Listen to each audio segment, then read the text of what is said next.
సత్య వాళ్ళకోసారి phone చేయి. సరే ఎదుగు మావయ్య.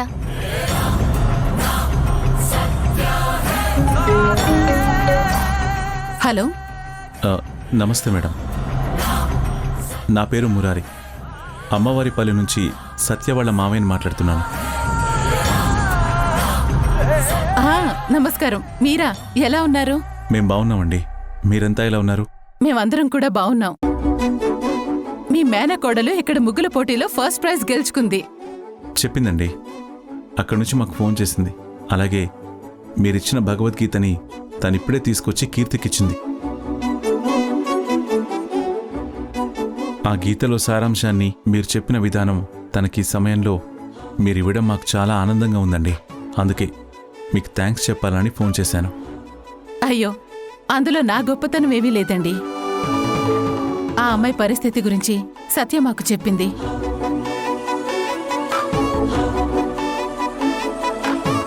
నిజంగా మాకెంతో జాలేసింది. తనకొక ధైర్యం కావాలన్నా, జీవితంలో ముందడుగు వెయ్యాలన్నా ఆ గ్రంథం ఉపయోగపడుతుందని చెప్పి ఆలోచించాను. అందుకే తనకిమ్మని చెప్పాను. ఎవరమ్మా ఫోన్? సత్య వచ్చింది కదా, వాళ్ళ మావయ్య మురారి గారు. నేను కూడా మాట్లాడతాను. ఫోన్ ఇవ్వమ్మా. హలో మురారి గారు, ఎలా ఉన్నారు? నేను చాలా బాగున్నానండి. అక్కడ పండుగ చాలా గొప్పగా జరిగిందని మా సత్య చెప్తుంది. నిజానికి మేము రావాలనుకున్నాం, కానీ కొన్ని అనుకోని కారణాల వల్ల వెనక్కి రావాల్సి వచ్చింది. తప్పకుండా మనందరం మళ్ళీ కలుద్దామండి. మిమ్మల్ని చూడాలని, మీతో మాట్లాడాలని మాకు ఉంది. ఒక్కసారి కీర్తికి ఫోన్ ఇస్తారా? యా, తప్పకుండా. కార్తిక్ మాట్లాడతారట. హలో.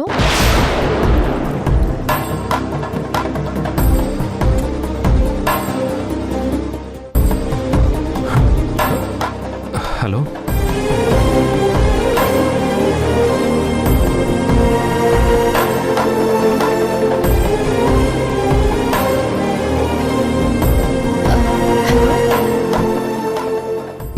మీ గొంతెక్కడో బాగా విన్న గొంతులా ఉందండి.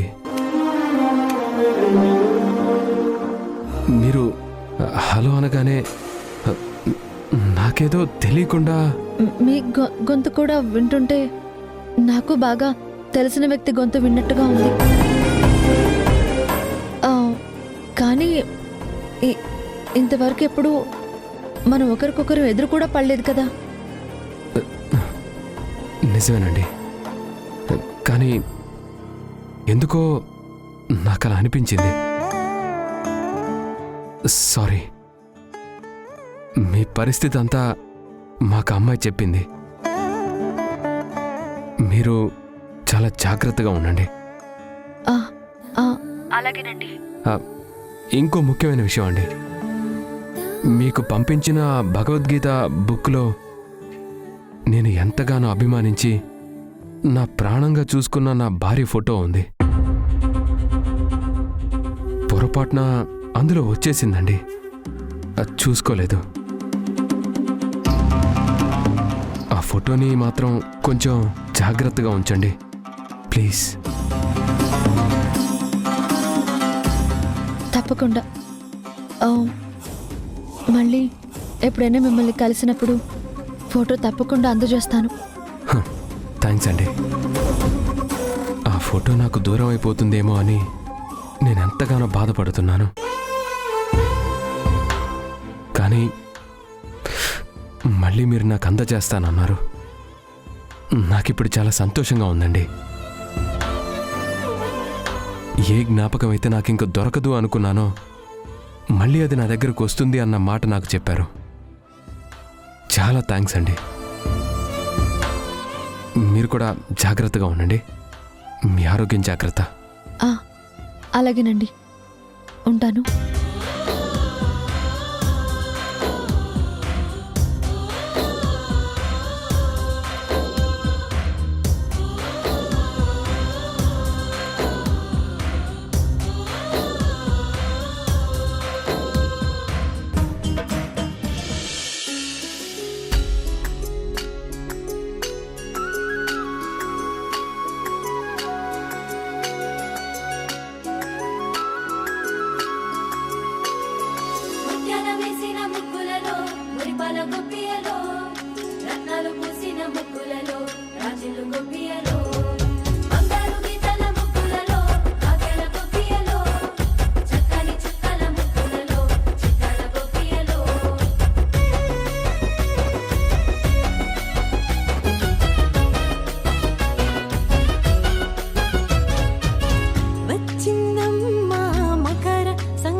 సంతోషాలే తెచ్చిందమ్మా సిరుల సంక్రాంతి పచ్చనైన సౌభాగ్యాలే విరిసే ముద్దల బంతి మురిసే చిరుచెమంతి మెరిసే హేమంతమే చలిలో పగలు రేయి చిలికే వెచ్చని హాయి జగమే ఆనందమే పల్లె పైరులు ఆ కొండ కోనలు మంచు బయటను సవరించగా పిల్లగాలుల గుండెల్లో వీణలు కొత్త పాటలు పలికించగా పొద్దునే విచ్చిన పువ్వులే దిద్దెకి కొప్పియలో ముద్దైన పచ్చని చెవుకులే అద్దెకి కొప్పియలో గుమ్మడి పువ్వుల అందాలతో గుమ్మన కొప్పియలో గుమ్మల నవ్వుల కవితలై గుమ్మెత్తు కొప్పియలో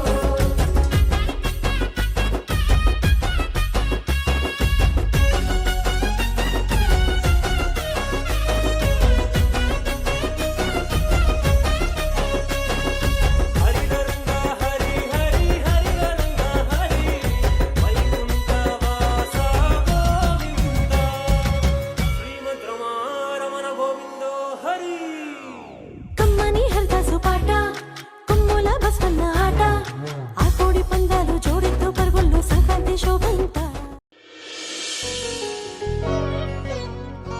ఏయ్ ఏం చేస్తున్నావు? ఎందుకు బెండ్ అవుతున్నావు? ఒట్టి మనిషివి కూడా కాదు. ఏం లేదండి, ఇక్కడున్న టాబ్లెట్ బాక్స్ జ్యోతి లోపల పెట్టేసినట్టుంది, తీస్తున్నాను. ఓ ఓకే ఓకే, నేను తీస్తాను.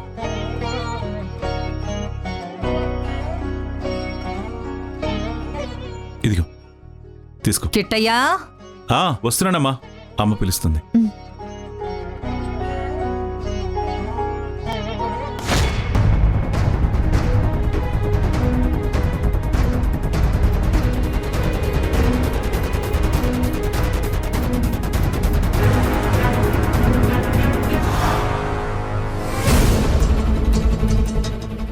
నా హృదయ దేవత ఎక్కడుందో, నా ప్రణయరాశి ఎక్కడ దాక్కుందో, నా కంటికి కనిపించకుండా ఎందుకు తిరుగుతుందో, ఇదే ఇంట్లో ఉన్న నా మానస చూరని దొంగలా ఎందుకు దాక్కుంటుందో, నా ప్రేమని తను ఒప్పుకోవాల్సి వస్తుందనా, లేక నా మీద తనుకున్న ప్రేమ నాకు తెలిసిపోతుందనా?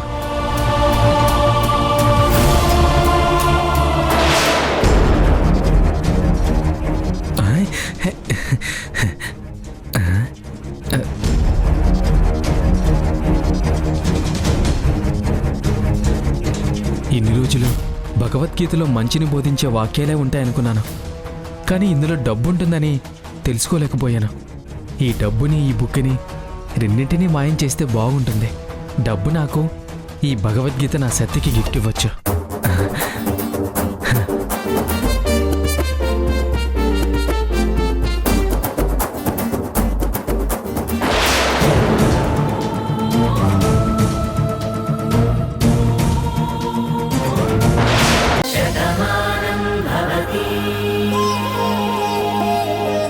అజయ్కి నువ్వే చెప్పాలి. రేపే వెళ్ళి అజయ్తో మాట్లాడతాను. అమ్మా, నేను విన్నది నిజమేనా? నువ్వేం విన్నావో చెప్పకుండా నిజమేనా అనంటే నేనేం చెప్పాలి? అదేనమ్మా, ఈ కీర్తి ఆ వచ్చిన వాళ్ళు తన తల్లిదండ్రులు కాదు, ఫేక్ పేరెంట్స్ అని నిరూపించడానికి ప్రయత్నించిందంట కదా, నిజమేనా? నిజమే, పెద్ద గొడవ కూడా జరిగింది. కానీ ఎందుకు? ఏముంది, ఈ ఇంటి నుంచి వెళ్ళబుద్ధి కావడం లేదేమో, అందుకే వచ్చిన వాళ్ళని తరిమేస్తే తను ఆనందంగా ఉండొచ్చు అని ప్లాన్ చేసింది.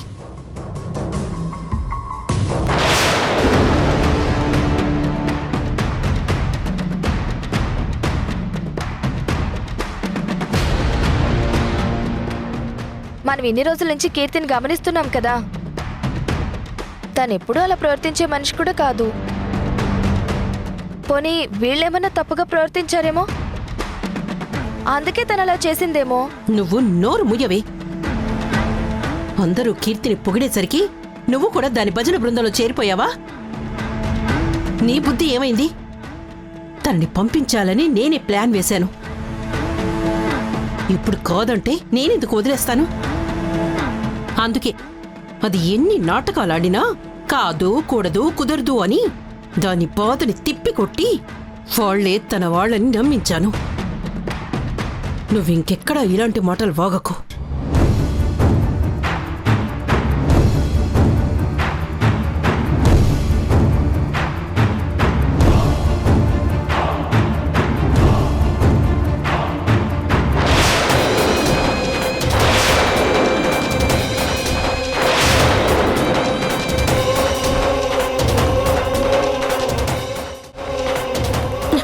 ఏయ్, ఏంటి చెత్తతో ఎదురొచ్చావు? నేను ఎదురు రాలేదమ్మా. బయట పారేయడానికి వెళ్తుంటే మీరే నాకు ఎదురొచ్చారు. నిజమేనమ్మా, జ్యోతి కరెక్టే చెప్పింది. నువ్వే ఎదురయ్యి జ్యోతిని అంటావేంటి? నువ్వు నోరు మూస్తావా? ఈ ఇంట్లో ప్రతి వాళ్ళు మాట్లాడేవాళ్ళైపోయారు. నువ్వు పని మనిషివి, నేనెదురొచ్చాను అనకూడదు. అమ్మగారు కొంచెం తప్పుకోండి, ఈ చెత్త పారేస్తాను అని చెప్పాలి. సరేనమ్మగారు. ముందు ఎలా ఉండాలో తెలుసుకో. ఉమ్.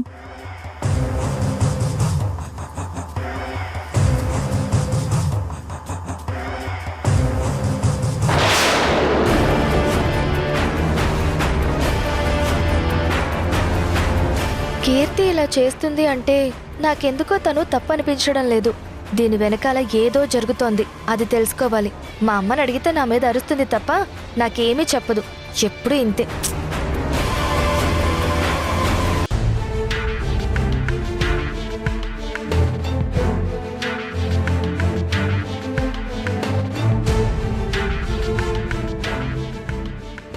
ఏంట్రా కెమెరా ఎందుకు ఫిక్స్ చేస్తున్నావు? ఇప్పుడు నాతో మాట్లాడడానికి నీలిమ వస్తుంది కదా, తన కోసమే ఈ ఏర్పాట్లు. ఏంట్రా అసలు నువ్వేం చేస్తున్నావో నీకు అర్థమవుతుందా? మొన్న దోసపాటులో ప్రయోగం చేసి ప్రాణాలు కాపాడుకొని బయటికి వచ్చాం. మళ్ళీ ఇప్పుడు ఇలాంటి పనులు చేస్తున్నావు? పెద్దవాళ్ళతో గొడవలు వద్దురా, దయచేసి అర్థం చేసుకోరా. నేను పెద్దవాళ్ళతో గొడవలు పెట్టుకోవడం లేదురా. పెద్ద మనసున్న వాళ్ళ ఇంట్లో అలాంటి రాక్షసి ఉండకూడదని ఈ ఏర్పాట్లు చేస్తున్నాను. ఏంటి అజయ్ నీ పిచ్చి? వాళ్ళంతా తనని నమ్ముతున్నారు. అలాంటి నీలిమ గురించి నువ్వేం చెప్పినా వాళ్ళు వినే పరిస్థితుల్లో లేరు. ఇప్పుడు నీలిమ నీతో మాట్లాడిందన్న విషయం కెమెరాలో రికార్డ్ అయితే మాత్రం వాళ్ళు ఏమంటారో తెలుసా? నువ్వే కావాలని నీలిమని బెదిరిస్తున్నావని మళ్ళీ నీ మీద పోలీస్ కేసు పెట్టి జైల్లో పెట్టిస్తారు. నా మాట వినరా, ఇప్పుడే బయటకు వచ్చావు, కాస్త ప్రశాంతంగా బతుకు. లేదురా, నేను మళ్ళీ జైలుకెళ్ళి చెప్పుకోడు తినడానికని సిద్ధమే కానీ ఆ నీలిమని మాత్రం వదలను. ఇప్పుడు నీలిమ వచ్చాక నా మాటలతో నేను తనని రెచ్చగొడతాను. ఖచ్చితంగా నీలిమకు కోపం వస్తుంది. ఆ కోపంలో తను చేసిన ప్రతిదీ నాతో చెప్తుంది. తను నాకు చెప్తున్నాను అనుకుంటుంది కానీ అది మొత్తం కెమెరాలో రికార్డ్ అవుతుంది. ఆ వీడియోని తీసుకెళ్ళి ఆ ఇంట్లో వాళ్ళకి చూపించి, ఇదిగో ఈ నీలిమ అసలు స్వరూపం ఇది అని అందరి ముందు పెడతాను. అప్పుడు వాళ్ళు నమ్ముతారు కదా, ఆ నీలిమ అంతేంటో వాళ్లే చూస్తారు. దీనికోసం నేను ఎంతవరకైనా వెళ్తాను. మీరు మాత్రం బయటికి వెళ్ళండి, కాసేపట్లో నీలిమ వస్తుంది.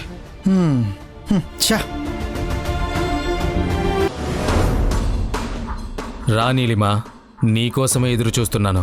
ఏంటజయ్ ఇదంతా ఎందుకు చేస్తున్నావు? నేను ఎందుకు చేస్తున్నానో నీకు తెలీదా? ఒకప్పుడు మనుషుల జీవితాలతో ఆడుకునే నువ్వు ఇప్పుడు మౌనంగా ఉన్నంత మాత్రాన, మారిపోయినట్టు నటించినంత మాత్రాన వాళ్ళు నమ్ముతారేమో గాని నేను నమ్మను. రక్తం రుచి మరిగిన పులి చంపడానికే చూస్తుంది. అది అవకాశం కోసం ఒక్క అడుగు వెనక్కి వేస్తుంది తప్ప అది సాధుజీవి ఎప్పటికీ కాదు. చాలా తప్పుగా మాట్లాడుతున్నావు అజయ్. ఒకప్పుడు నువ్వు రౌడీవే కదా, ఇప్పుడు నువ్వు మారిపోలేదా? అలాగే నేను కూడా మారాను. అదెందుకు నమ్మట్లేదు? మనిషి అన్న వాళ్ళు మారుతారు అనటానికి నువ్వు నిదర్శనమైనప్పుడు నేను అబద్ధం ఎందుకు అవుతాను? నేను మారాను అంటే దానికో బలమైన కారణం ఉంది. బాణమ్మ నా గురించి ఆలోచించింది. నా తల్లి కోర్టు నుంచి జైలుకి వెళ్తున్నప్పుడు నా తల్లి బాధపడింది. వాళ్ళకి అన్యాయం చేసినా కూడా వాళ్ళు నా గురించి ఆలోచించారు. జైల్లో వాసుదేవరావు గారిని ఎన్నో రకాలుగా అవమానించాను. కానీ ఆ పెద్ద మనిషి ఎంత గొప్ప వ్యక్తో ఆయన మాటల్లో నాకు అర్థమైంది. వాళ్ళెవరూ నా మీద పగ పెంచుకోలేదు. మేము మారాలి, మంచిగా ఉండాలి అని కోరుకున్నారు. ఆ మంచితనమే మమ్మల్ని మార్చింది. కానీ నా విషయంలో వాళ్ళెప్పుడూ తప్పుగా ప్రవర్తించలేదు. కానీ నువ్వేం చేసావు నీలిమా? నీకెలా చెప్తే అర్థమవుతుంది? నీలాంటి వాడు మారటంలో బాను గొప్పతనం ఉంది, మా నాన్న గొప్పతనం ఉంది. నేను నేను కాదనను. వాళ్ళంతా దేవుళ్ళు కాబట్టే కదా నేను కూడా ఈరోజు వాళ్ళ గురించి ఇంతలా ఆలోచిస్తున్నాను, వాళ్ళ గురించి ఇంతలా తప్పున పడుతున్నాను. ఆ కుటుంబం బావుండాలని కోరుకుంటున్నాను. అది నీకెందుకు అర్థం కావడం లేదు? నువ్వు చేసే ప్రతి పని వెనకాల ఒక స్వార్థమే ఉంటుంది. ఆ స్వార్థం కోసమే నువ్వు ఏ పనైనా చేస్తావు, కానీ అది అందరికీ ముందుగా మంచిగా కనిపిస్తుంది. వాళ్ళు పూర్తిగా దెబ్బతినే వరకు, ప్రాణాల మీదకు తెచ్చుకునేంత వరకు నీ నిజ స్వరూపమేంటో బయటికి రాదు. అది బయట పెట్టడానికే నేను ఈ ప్రయత్నం చేస్తున్నాను. నీకు దండం పెడతానజయ్. నువ్వు అనుకున్నట్టు అక్కడ ఏం జరగడం లేదు. భాను వాళ్ళ నాన్నగారిని నేను కూడా నాన్న అని పిలుస్తున్నాను. ఆయనకి ఎంత గౌరవం ఇస్తున్నానో, ఎంత ప్రాణంగా చూసుకుంటున్నానో నువ్వే ఆలోచించు. నాన్నంటే నాకు పంచ ప్రాణాలు. తన కూతురు లేదు అన్న బాధ కూడా నా తండ్రికి రాకూడదని కంటికి రెప్పలా చూసుకోవాలనుకుంటున్నాను. భాను కోసం ఇంట్లో అందరూ ఆలోచిస్తున్నారు. వాళ్ళ నా బాధ నుంచి బయటికి తీసుకురావటానికి, మళ్ళీ ఆ ఇంట్లో వాళ్ళని సంతోషంగా ఉంచటానికి నేను ఈ ప్రయత్నం చేస్తున్నా. అక్కడేం నా స్వార్థం లేదు. వాళ్ళందరూ ఎప్పుడూ ఆనందంగా ఉండాలని భాను కోరుకుంది. అందుకే నేను ఆ ప్రయత్నం చేస్తున్నాను. దయచేసి నన్ను అర్థం చేసుకో అజయ్. ఒక్క ఆడపిల్లని ఇంటికొచ్చి ఇంతలా వేడుకుంటున్నా కూడా నీ మనసు కరగట్లేదా? మారాను అని నువ్వు చెప్పుకుంటున్నావు కదా, అదే నిజమైతే నా ఆవేదన, కన్నీళ్లు నీకు అర్థం అవ్వాలి కదా. షబాష్, గొప్పగా నటిస్తున్నావు. నిజంగా ఈ కన్నీళ్లు చూసే కదా వాళ్ళందరూ మోసపోయారు. నీలో అమాయకత్వం ఉందేమో అని నిన్ను నమ్ముతున్నారు. నువ్వు సాధు జంతువు అని అనుకుంటున్నారు, కానీ మేకవన్నె పులి అని, నీలో ఒక రాక్షస మృగం దాగుందని వాళ్ళు తెలుసుకోలేకపోతున్నారు. ఆ నిజ స్వరూపం తప్పకుండా బయటికి తీసుకొచ్చి తీరుతాను. నీ నటన ఇంకా కట్టిపెట్టో. నువ్వు గతంలో చేసింది నాకు ప్రతీదీ తెలుసు. అది మర్యాదగా ఒప్పుకుంటే నీకే మంచిదే. చూడజయ్, నేను ఎంత చెప్తున్నా నీకు అర్థం కావడం లేదు. ఇప్పుడు చెప్తున్నాను విను. అసలు నేను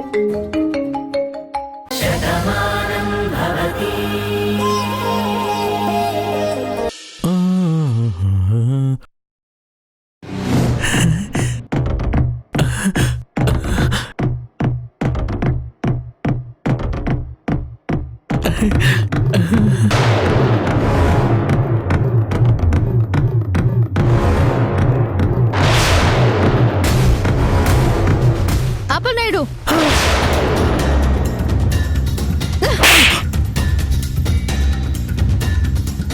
ఏం చేస్తున్నావురా నువ్వు? తప్పైపోయిందమ్మా, తప్పైపోయింది, నన్ను క్షమించు. బుద్ధి లేదా నీకు? ఏం పని చేస్తున్నావు? అన్నం తింటున్నావా, గడ్డి తింటున్నావా? Idiot. ఎందుకు కొడుతున్నావు? అసలు ఇలాంటి వాడిని కొట్టాలా, చంపాలా? కీర్తి కాబట్టి కొట్టు ఊరుకుంది. నేనైతే అడ్డంగా నరికేసేదాన్ని.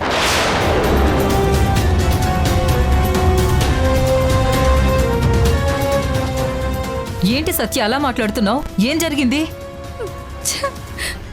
వీడు చేసిన పని నా నోటితో నేను చెప్పలేనమ్మమ్మ. అదేంటి అలా మాట్లాడుతున్నావు?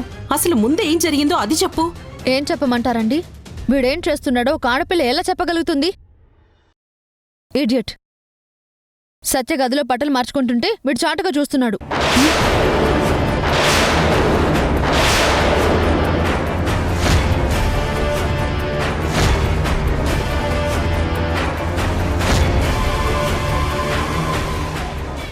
అది నేను చూశాను కాబట్టే పళ్ళు రాలగొడుతున్నాను.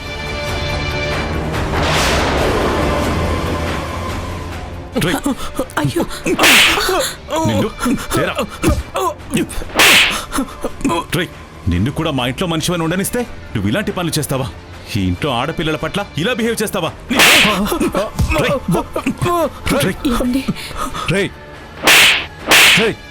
అసలు మీ చెల్లెని చూస్తే మా ఇంటి మనిషిని అందరం ఫీల్ అవుతాం. తను మీతో వెళ్ళిపోతుందంటే మా ఇంట్లో నుంచి ఒక వ్యక్తి వెళ్ళిపోతున్నట్టు మేమంతా ఎంతో బాధపడుతున్నాం. ఆ అమ్మాయి చూస్తే అంత ఉన్నతంగా ఉంది, మరి నీ బుద్ధి ఏంట్రా ఇలా తయారైంది?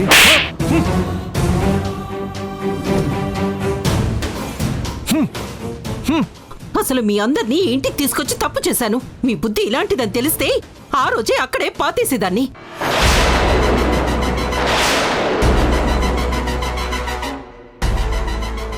అసలు కావాలని మిమ్మల్ని తీసుకొచ్చి ఇంట్లో పెట్టినందుకు నా చెప్పుతో నేను కొట్టుకునేలా చేశారు. నా కూతురు బట్టలు మార్చుకుంటుంటే చూస్తావా? అసలు నిన్ను ఆగు జయ. ఏంటి జయ నువ్వనేది? వీళ్ళని నువ్వు తీసుకురావడం ఏంటి? కీర్తిని వెతుక్కుంటూ వాళ్లే వచ్చారు కదా, మరి నువ్వేంటి ఇలా మాట్లాడుతున్నావు? అమ్మా అది అసలు ఏం జరిగింది? ఇంకా ఎందుకండి దాస్తారు? మీ అంతటా మీరే నోరు జారారు. ఇప్పటికైనా నిజం చెప్పండి. వీళ్ళు నిజంగా నా వాళ్ళేనా?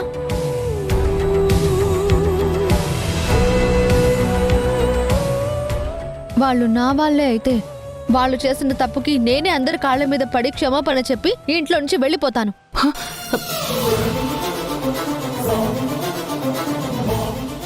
నాకు ఎలాంటి సీమంతం గౌరవం వద్దు, కానీ మీ నోటి వెంట నిజం రావాలి.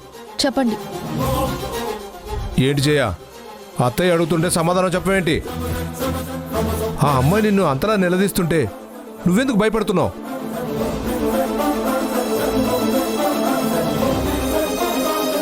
చూడక్క, ఈ ఇంట్లో అందరం ఒక్కటే అనుకున్నాం.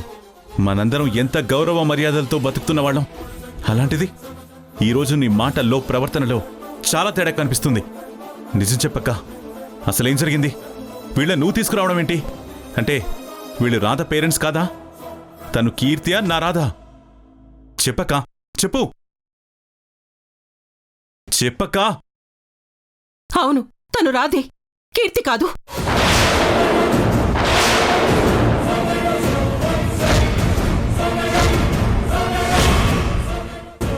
తనని ఇంట్లోంచి పంపించడానికి నేనే వీళ్ళని తీసుకొచ్చాను. ఈ నాటకం ఆడమని వీళ్ళకి నేనే చెప్పాను. వీళ్ళని ఇంటికి నేనే తీసుకొని వచ్చాను. రాధని తీసుకెళ్ళిపోతారనుకున్నాను, కానీ అమ్మ సీమంతం అంటూ ఆపింది. చివరికి ఈ విధవ ఈ రోజు నా కూతురు విషయంలో ఇలా ప్రవర్తించాడు.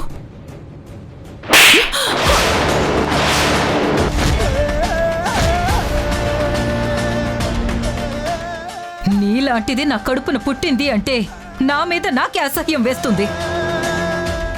ఈ ఇంటి ఆడపిల్ల ఇంత నీచానికి దిగజారింది అంటే వినడానికి చాలా భయంగా ఉంది.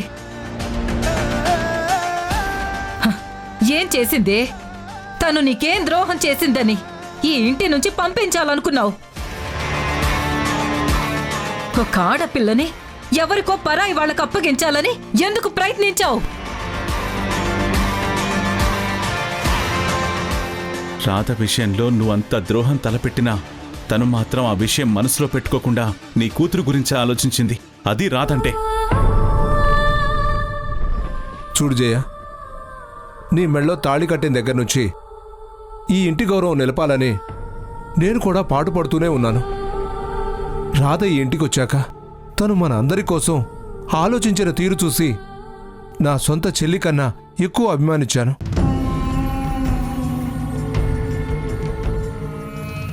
అలాంటి అమ్మాయి మీద నువ్వు కోపాన్ని పెంచుకోవడం తప్పు అని వాదించాను. కానీ ఈరోజు నువ్వు తన విషయంలో ఇంతకు తెగించావంటే నిన్ను ఏమనాలో ఏం తిట్టాలో కూడా నాకు అర్థం కావడం లేదు. మర్యాదగా చెప్పు, ఎందుకు చేసావు ఈ పని? ఏ స్వార్థంతో చేశావు? నిజం చెప్పకపోతే మాత్రం నేను ఇచ్చే తీర్పు మరోలా ఉంటుంది. నిజం చెప్పు, కూతురని కూడా ఆలోచించను. అది కాదమ్మా, అసలు అమ్మా అది... నువ్వు మాట్లాడుకో. నాకు సమాధానం మీ అమ్మ చెప్పాలి. చెప్తానమ్మా, నిజమే చెప్తాను. ఈ ఇంటి గౌరవం కోసం ఆలోచించాను కాబట్టే ఇలా చేశాను. మీరందరూ రాధ మీద అభిమానాన్ని పెంచుకుంటున్నారు. తనని ఇక్కడే ఉంచేయాలని తమ్ముడు చూస్తున్నాడు. నువ్వు కూడా రాధ గురించి ఎంత గొప్పగా అనుకుంటున్నావు. రాధ ఎప్పటికీ ఇక్కడే ఉండిపోతుంది. రేపు తమ్ముడు తన మెడలో తాళి కట్టినా కూడా ఆశ్చర్యం లేదు. అందుకే ఏం చేయాలో అర్థం కాక ఈ ఇంటి నుంచి పంపించడానికి ఇంకో మార్గం లేక ఇలా నాటకాలు ఆడేవారిని తీసుకొచ్చాను.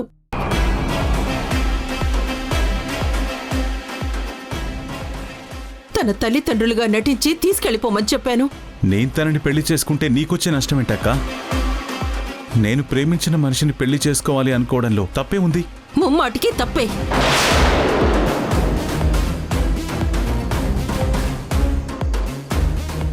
నువ్వు రాధని ప్రేమిస్తే అమ్మతో సహా అందరూ స్వాగతించాము. మీ ఇద్దరికీ పెళ్లి చెయ్యాలి అనుకున్నాము. కానీ ఈ రాధ మధ్యలో ఎక్కడికో వెళ్ళిపోయింది. తిరిగి మతి లేని స్థితిలో వచ్చింది. పొట్టి మనిషిగా వచ్చిందా, గర్భవతిగా వచ్చింది. ఎవరో రూపానికి ప్రతిరూపాన్ని తన కడుపులో మోస్తోంది. ఈ ఇంటి రక్తం కాని బిడ్డకి తను ప్రాణం పోయబోతోంది. అలాంటి మనిషి మెడలో నువ్వు తాళి కడితే ఆ కడుపున పుట్టిన బిడ్డకు నువ్వు తండ్రి అవుతావురా? ఒక పరాయి మనిషి నా పుట్టింటికి వారసుడిగా పెరగడం నాకిష్టం లేదు. నా తండ్రన్నా, ఈ ఇల్లన్నా, ఈ ఊరన్నా నాకెంతో గౌరవం ఉంది. అలాంటి ఇంట్లోకి అడ్రస్ లేని ఒక వ్యక్తి బిడ్డ ఈ ఇంట్లోకి రావటం, ఆ బిడ్డ ఈ ఇంటి వారసుడుగా ఉండటం నాకిష్టం లేదు. అందుకే నా పుట్టింటి గౌరవం గురించి ఆలోచించే నేను ఇదంతా చేశాను.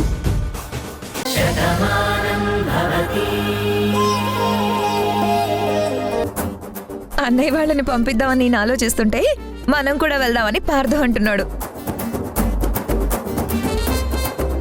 అది నీకు అర్థం కాక నువ్వు ఇలా మాట్లాడుతున్నావు. సార్లే, మీరు వెళ్ళండి, నేను రాను. బామ్మా, మీకు హనీమూన్ అంటే తెలుసా? మా కాలంలో అలాంటివేవీ లేవురా.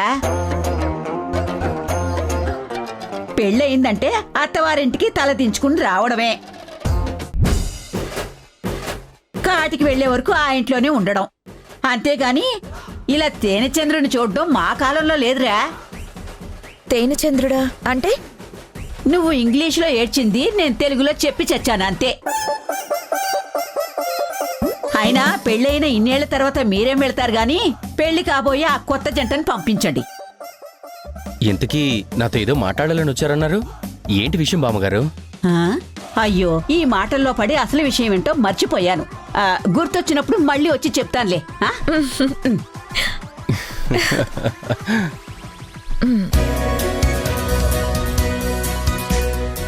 పార్థు, వాళ్ళని హనీమూన్కి ఈ ప్లేస్కి పంపిద్దామా? మనం కూడా వెళ్దామంటే నాకే అభ్యంతరం లేదు. వాళ్ళెక్కడికి వెళ్తారో వాళ్ళ ఇష్టం. ఇది నువ్వు సెలెక్ట్ చేసింది కాబట్టి ఇక్కడికి మాత్రం మన ఇద్దరం వెళ్తాం. నువ్వు కాదనకూడదే.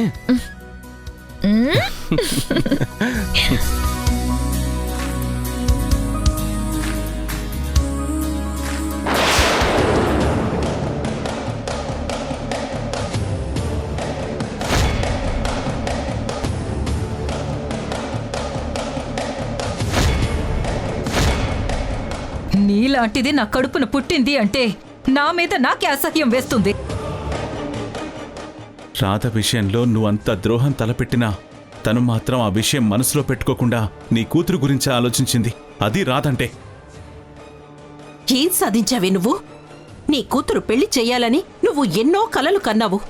కలలు ఎవరైనా కంటారు, కానీ కలలు నెరవేర్చుకోవాలంటే మాత్రం ఒక పట్టుదల ఉండాలి. చేసే పనిలో విజయం సాధిస్తాను అనే నమ్మకం ఉండాలి. కానీ నువ్వేం చేశావు? ఇవాళ ఏం జరిగింది?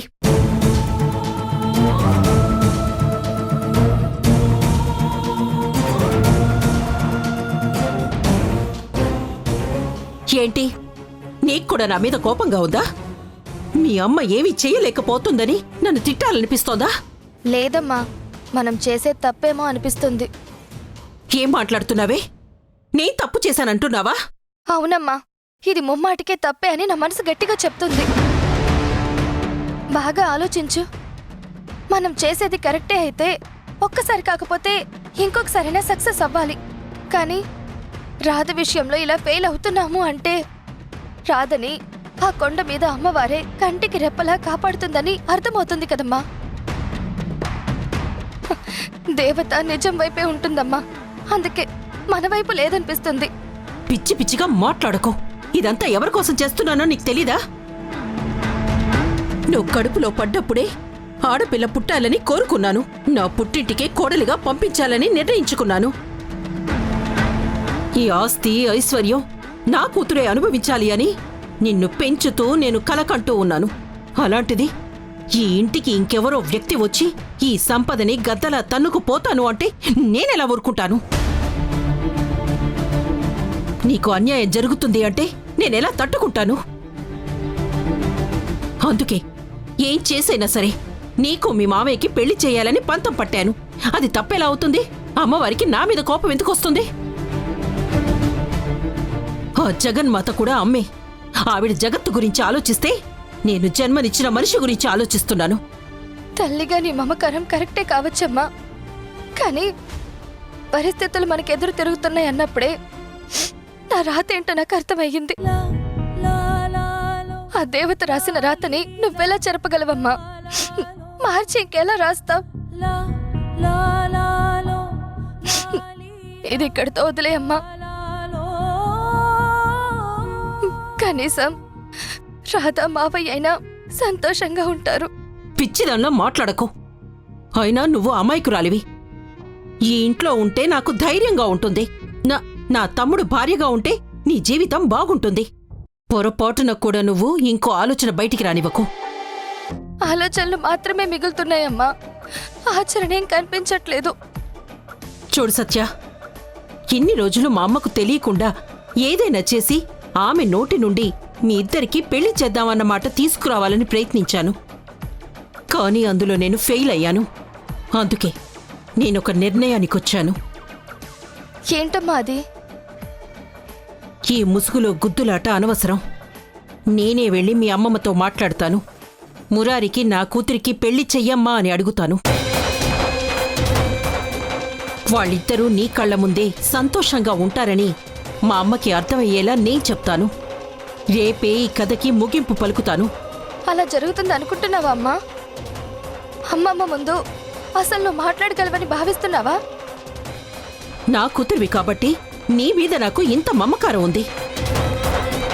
నేను మా అమ్మకి కూతుర్నే కదా, మరి మా అమ్మకు కూడా నా మీద అంతే మమకారం ఉండాలి కదా. నేను ఈ మాట అడిగితే తను ఆలోచిస్తుందన్న నమ్మకం నాకుంది. ఎందుకైనా మంచిది, బాగా ఆలోచించుకోమ్మా. ఇంకా ఇందులో ఆలోచించుకోవడానికేమీ లేదు. రేపు ఉదయమే ఈ విషయం మా అమ్మతో మాట్లాడతాను.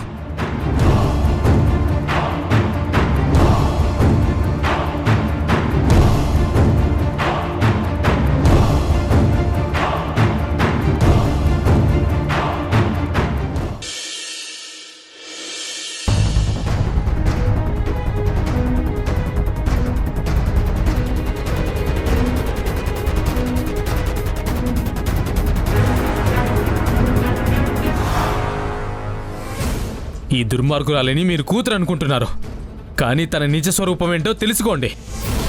నాకు అన్ని సాక్ష్యాలు దొరికాయి. వాటికి సంబంధించి అన్ని ఏర్పాట్లు చేశాను. నేనిప్పుడు మారిపోయినా ఒకప్పటి నా గతం మాత్రం నన్ను వెంటాడుతోంది. నా మార్పుని అందరూ గౌరవిస్తున్నారు. నన్ను ద్వేషించవలసిన మనుషులు కూడా ఈ రోజు నన్ను ప్రాణం కన్నా ఎక్కువగా చూసుకుంటున్నారు. కానీ అజయ్ రూపంలో నన్ను ఒక నీడ వెంటాడుతోంది. అజయ్ కళ్ళల్లో నా మీద కోపం కనిపిస్తోంది. ఖచ్చితంగా నా జీవితం బాగుపడుతుందంటే తను ఊరుకోడు. ఇప్పుడు నేనేం చేయాలి?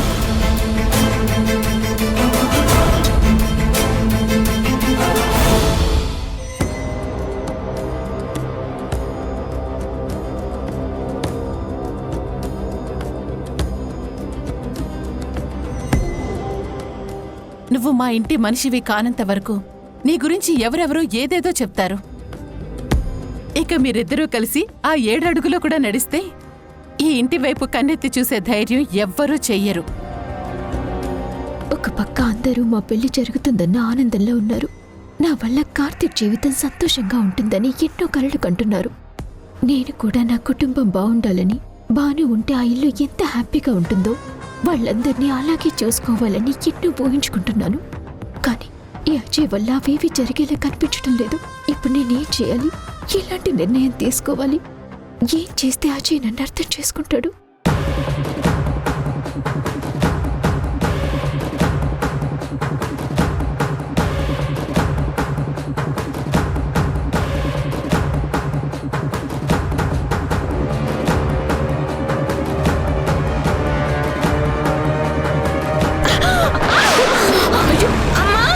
స్నేహ, అయ్యో, అమ్మ స్నేహ, అయ్యో,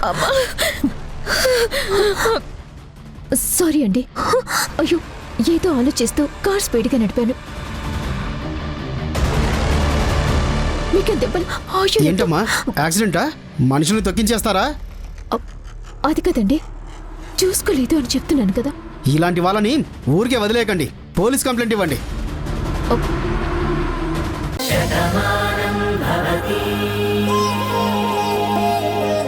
నా కొడుకేంటో వాడి మనసేంటో నాకు తెలుసు. అలాంటి వాడి దగ్గర మాత్రం ఈ మాట చెప్పి వాణ్ణి బాధ పెట్టకు. నన్ను బాధ పెట్టే ప్రయత్నం చెయ్యకు.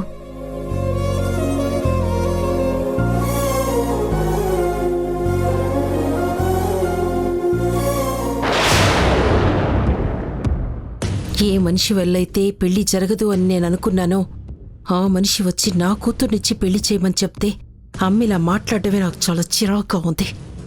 ఛ!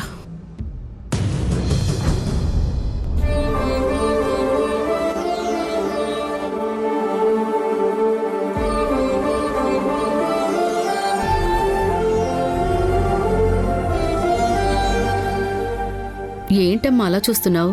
ఈ ఇంట్లో ఉంటున్నావేంటానా? అయ్యో, అదేం లేదండి. ఎలాంటి ఇంట్లో ఉంటున్నామన్నది కాదు, ఎలా ఉంటున్నామన్నది ఆలోచించాలి. ప్రశాంతంగా ఉన్న చోట పూరి గుడిసైనా సరే బానే ఉంటుంది. ఆందోళనలో ఉన్నప్పుడు పెద్ద పెద్ద భవంతుల్లో ఉన్నా కూడా మనశ్శాంతి ఉండదు. మీరు చెప్పింది నిజమే అండి. కానీ మనిషి ప్రశాంతంగా ఉండాలంటే తగినంత సంపాదన ఉండాలి.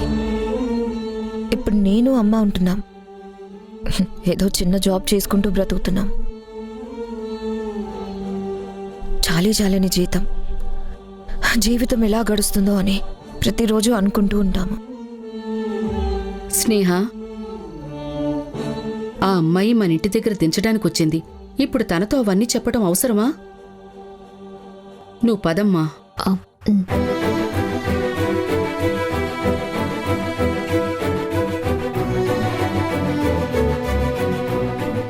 పదండి. నువ్వు కూర్చో అమ్మా, నేను వెళ్ళి కాఫీ తీసుకొస్తాను. అయ్యో, ఇప్పుడేమీ వద్దండి. అదేం కుదరదు. మీరు మా అమ్మ చేతి కాఫీ తాగి వెళ్లాల్సిందే. పర్వాలేదు, ఇంకొకసారి వస్తాను. పరిచయం ఏర్పడింది కదమ్మా, తప్పకుండా అలాగే వద్దుగాని. దానికి నేను దానికి తప్ప మాకంటూ ఎవ్వరూ లేరమ్మా. నువ్వీరోజు పరిచయం అయ్యావు, ఇదెప్పటికీ శాశ్వతంగా ఉండాలని కోరుకుంటున్నాను. నువ్వు కూర్చోమ్మా, నేను కాఫీ తీసుకొస్తాను. కూర్చోండి. నువ్వెక్కడ జాబ్ చేస్తున్నావు? ఒక చిన్న కంపెనీ అండి. స్టాఫ్ అంతా కలిసి 15 మంది దాకా ఉంటాము. మరి మీ నాన్నగారు? ఆయనే ఉంటే మాకీ పరిస్థితి ఎందుకుంటుంది? తన జ్ఞాపకాల్ని మాకొదిలి మాకు దూరం అయిపోయారు. అప్పటినుంచి ఇంటి పరిస్థితి మారిపోయింది. అమ్మ మానసికంగా ఎంతో బెంగ పెట్టుకుంది. ఆమెని కంటికి రెప్పలా చూసుకోవాల్సిన బాధ్యత నా మీద పడింది. అందుకే ఈ చిన్న జాబ్ చేస్తూ వచ్చే 15,000తోనే జీవితాన్ని ఇలా వెల్లదీస్తున్నాము. బాధపడకండి, ఎవరి జీవితాలు ఎప్పుడూ ఒకేలా ఉండవు. ఖచ్చితంగా మార్పు వస్తుంది. దానికి నేనే ఒక పెద్ద ఉదాహరణ. అదేంటి, మీకు కూడా ఫైనాన్షియల్ ప్రాబ్లమ్స్ ఉండేవా? మీకు డబ్బు సమస్య, కానీ నాకొకప్పుడు నాకు నేనే సమస్య. వాటన్నింటి నుంచి ఇప్పుడు బయటకొచ్చాను. అందుకే చెప్తున్నాను, ఎలాంటి ప్రాబ్లం అయినా ఏదో ఒకరోజు సాల్వ్ అవుతుందని. మీ మాటలు నాకేం అర్థం కావడం లేదు. మీరేదో బాధలో ఉన్నట్టున్నారు. లేదు, ఒకప్పుడు నా వల్ల చాలా మంది బాధపడ్డారు. ఇప్పుడు వాటిని సరిదిద్దుకునే ప్రయత్నం చేస్తున్నాను. నేను మారిపోయినా ఆ గతం నన్ను కొంత బాధ పెడుతోంది. ఏంటోనమ్మా, నిన్ను చూస్తుంటే మాకు బాగా కావలసిన మనిషిలా ఉన్నావు. ఇదిగో కాఫీ తీసుకో.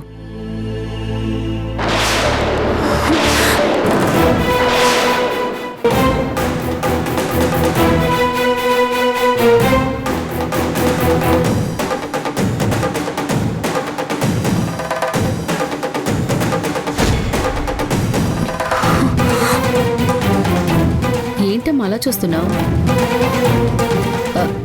అది నా ఫోటోనే. ఆయనే స్నేహ వాళ్ళ నాన్నగారు.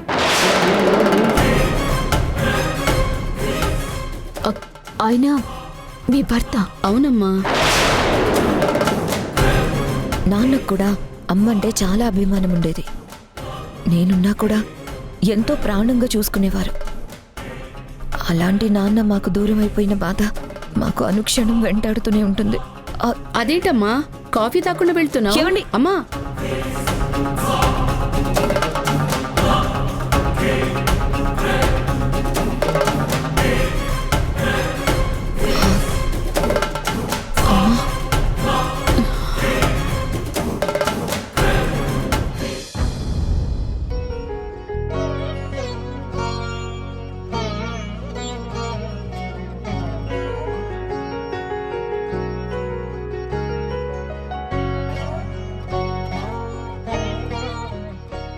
ఏంటి రాధా?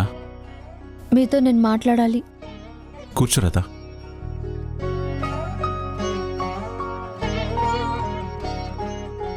నా జీవితం ఎడారిగా మారిపోయిందనుకున్నాను, కానీ మీరు మాత్రం నీడలా నా వెనకాల నిలబడ్డారు.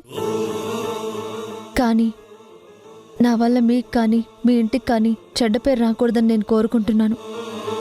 అదే మీతో మాట్లాడాలని నిర్ణయించుకున్నాను. చూడు రాధా, నీ వల్ల ఈ ఊరికి మంచే జరిగింది.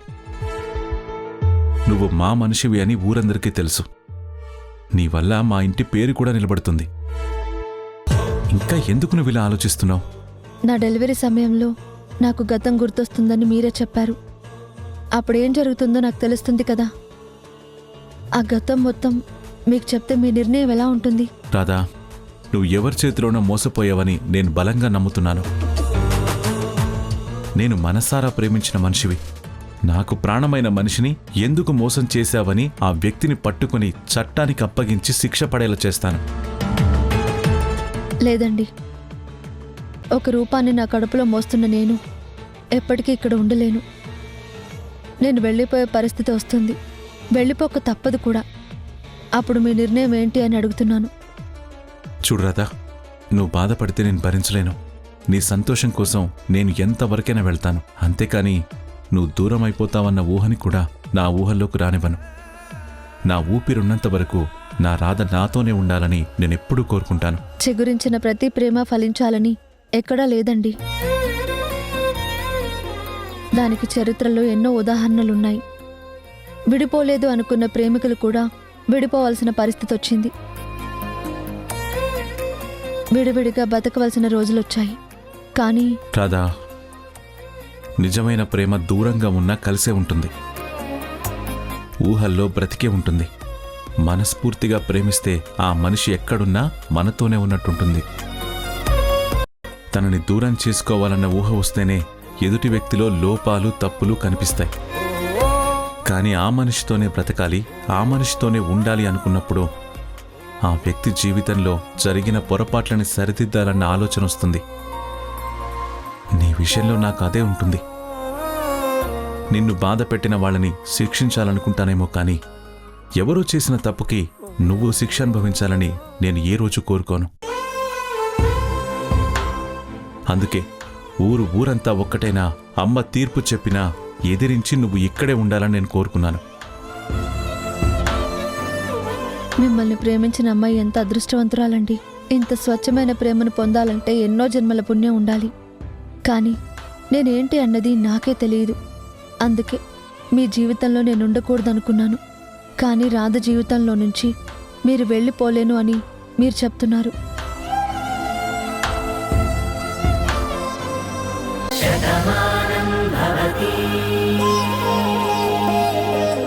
ఒళ్ళో ఉన్నారని తెలుసుకోలేకపోయాను.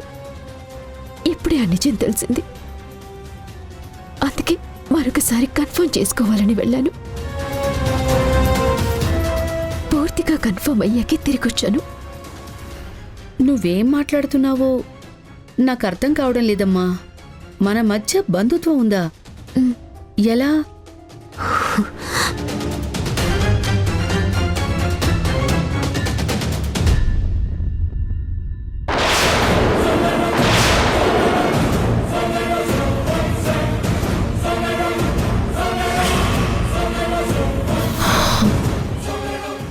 పక్కన ఈవిడెవరు?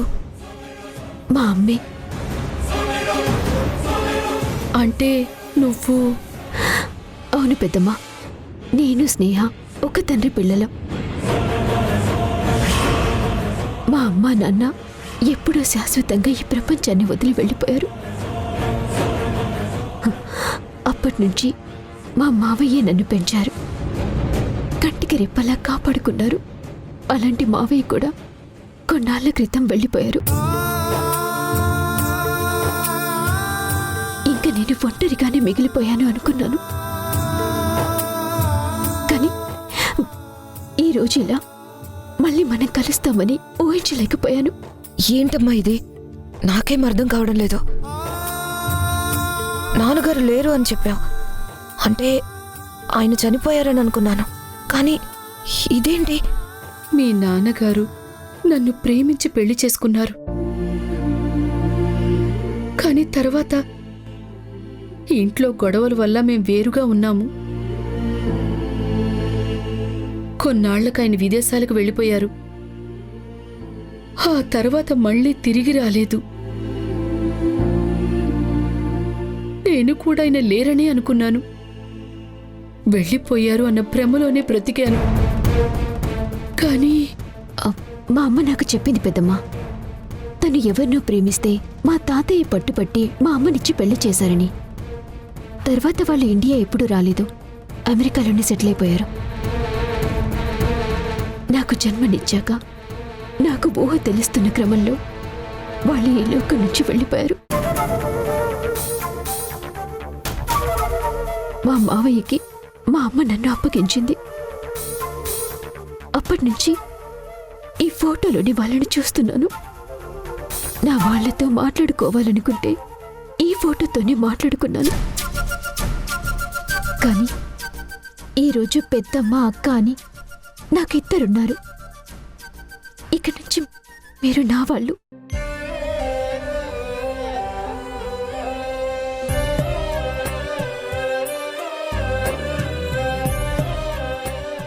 నేను మిమ్మల్ని చెల్లి అని పిలవచ్చా? అక్క అని నేనే వరుస కలుపుకుంటున్నప్పుడు చెల్లి అని పిలవటానికి అభ్యంతరం ఏముంటుంది?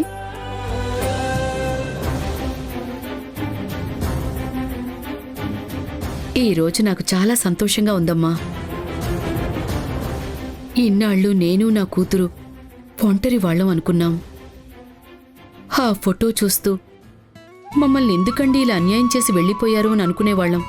కానీ ఇలా మమ్మల్ని అభిమానించి ఇంకో కూతుర్ని ఇలా పంపిస్తారని అసలు ఊహించలేదమ్మా. పెద్దమ్మా, ఇన్ని రోజులు మీరెవరో నాకు తెలియదు కాబట్టి మీరిక్కడ కష్టాలు పడ్డారు. కానీ ఇంక మీకు ఏ కష్టం లేకుండా నేను చూసుకుంటాను. ఇక నుంచి మీరే నా వాళ్ళు. మనమందరం కలిసి ఉందాం.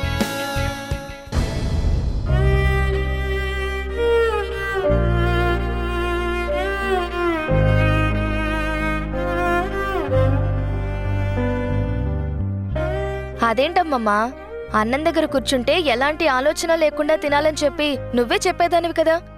మరిప్పుడేంటి తినకుండా ఏదో ఆలోచిస్తున్నావు? ఏం లేదు సత్య, ఒకప్పుడు ఇంట్లో అందరం కలిసి భోంచేసేవాళ్ళం. కానీ తర్వాత కొన్ని పరిస్థితులు మారాయి.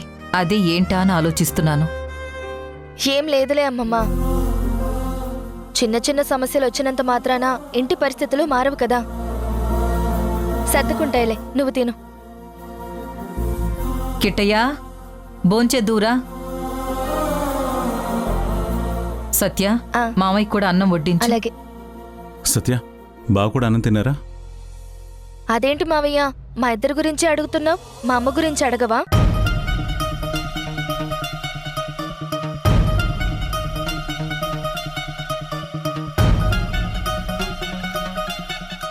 మీ మామయ్య ఏం ఆలోచిస్తున్నాడో నీకు తెలుసు కదా. వాణ్ణి బాధ పెట్టే మాటలు ఎందుకు అడుగుతావు? వాడికి అన్నం పెట్టు.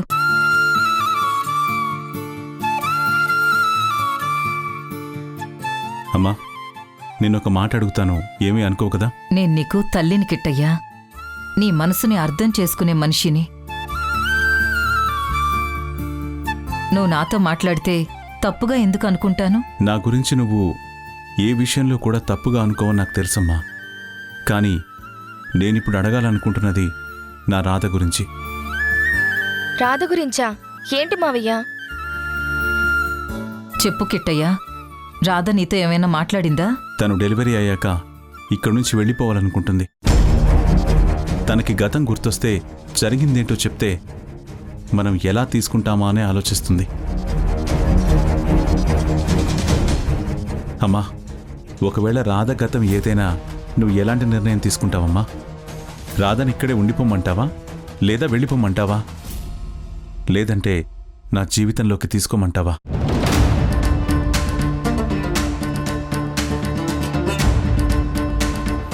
చెప్పమ్మా, నా తల్లిగా కాదు, నువ్వు కూడా ఒక ఆడదానిగా ఆలోచించి చెప్పు.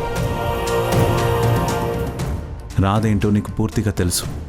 తన రాత ఇలా మారినందుకు తనతో పాటు మనందరం బాధపడుతున్నాం.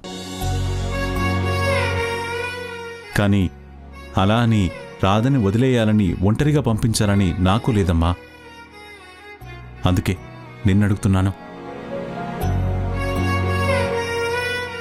నువ్వు నాకు జన్మనిచ్చిన మనిషివైతే రాధే నా జీవితం అనుకున్నాను. మీ ఇద్దరి మాట నేను కాదనలేను. కిట్టయ్యా, ఏది ఎలా జరగాలో ఆ విధాత ఎప్పుడో రాసుంటాడు. దాన్ని తప్పించే అవకాశం కానీ అధికారం కానీ మనకుండదు. రేపు అనేది ఏం జరుగుతుందో ఏంటో మనకు తెలియదు కదా. రాధకి గతం గుర్తొచ్చాక ఏం చెప్తుందో తెలియకుండా ఇప్పుడే ఒక నిర్ణయానికి రాలేను కదా. ముందా డెలివరీ అవ్వనే, ఆ తర్వాత ఆలోచిద్దాం. అదేంటమ్మా, ముందు మనమైతే ఒక నిర్ణయం తీసుకోవాలి కదా. రాత్రి తను నాకు చెప్పింది నేను వెళ్ళిపోవాలి కదండి అని. అది కాదు అని మన నిర్ణయం ఏంటో కూడా చెప్పాలి కదా. అందుకే నిన్నడుగుతున్నాను. కిట్టయ్యా, ముందు తనకి ఘనంగా సీమంతం జరిపించాలి. మన ఇంటి మనిషికి సీమంతం జరిగితే ఎంత వైభవంగా ఉంటుందో అది రాధ జీవితంలో చూపించాలి. ఆ తర్వాత కదా మిగిలిన విషయాలు మాట్లాడాలి. అందుకే అప్పుడు ఆలోచిద్దాం అంటున్నాను. అయ్యో అమ్మమ్మ,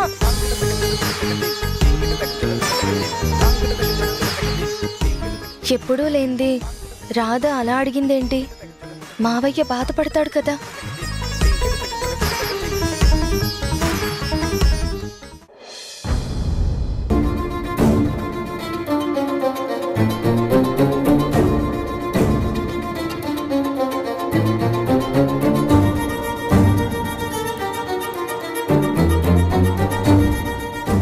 నీలిమా, ఎక్కడికి వెళ్ళిపోయావు? హడావిడిగా నువ్వు మాతో ఏమీ మాట్లాడకుండా వెళ్ళిపోయావు. మేమంతా ఎంత కంగారు పడ్డామో తెలుసా? ఎక్కడికి వెళ్ళావమ్మా?